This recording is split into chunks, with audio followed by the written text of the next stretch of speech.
warahmatullahi wabarakatuh. Apa khabar korang semua? Sehat? Terima kasih kerana klik video kecil. Jangan lupa like, komen, subscribe. Drama Andai Itu Takdirnya dah pun episod 12 pun dah habis. So maknanya dah berapa hari seminggu lebih, lama juga tak buat video. Sudah. Yalah, 3, 4, 5, 6. Sampai 3 sampai 16.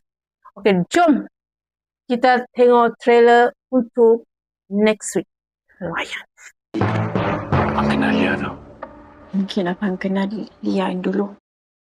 Apa beza Lia yang sekarang? Ish, najis. Kat sini je tempat yang dia layak. Kau bukan tak sayang Lia.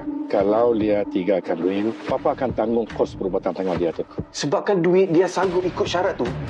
Tak cukup rampas suami, nak rampas anak-anak pula. Kau ingat aku takut ke? Aku bukan Alia yang dulu ya. Melayang nyawa kau nanti. Kau akan tahulah nasib kau, Lia. Aku akan buat kau menyesal jadi isteri Azril. Tak kira sama dia terima abang ataupun tak, yang penting dia bercerai dengan Azril. Lagipun kalau dia terbuka hati nak kahwin lagi, dia nak sayang bujang lah. Assalamualaikum. Waalaikumsalam. Ustaz Azril kan? Ustaz ni lah yang mana kenalkan dengan kami. Cincin ni dari orang yang tulus cinta dia.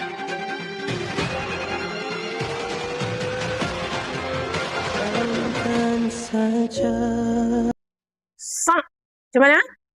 Dah tengok kan? Good job Alia.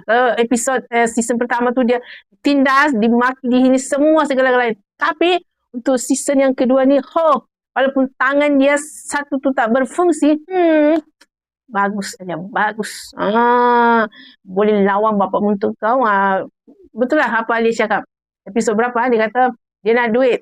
Kalau dia nak bermadu, si Yasri nak bermadu dengan dia, kena bayar 1 juta. Terus si Yasri kata, tak sangka Alia ni gila duit. Duit kot dia cakap, 1 juta kot, siapa tak mau? Kalau dia tak bagi kebenaran pun dia akan berkahwin, so bagus. Minta duit dia kan? Kan ada orang kaya, apa sangat 1 juta tu? Bagus. Kau tinggal je si Yasri tak guna tu. Okey, untuk para isteri, kalau lelaki kau cakap dia nak kahwin dengan orang yang lebih kaya, cakap dengan dia. Kalau nak bermadu, duit, money. Padan muka dia. So, okey lah. Dah berpuasa. Sebab tu saya tak nak buat video saya nak memaki je kerja aku. Jadi, tunggulah macam mana nanti kalau dah habis puasa, baru kita sambung lagi. Okey? Bye. Assalamualaikum.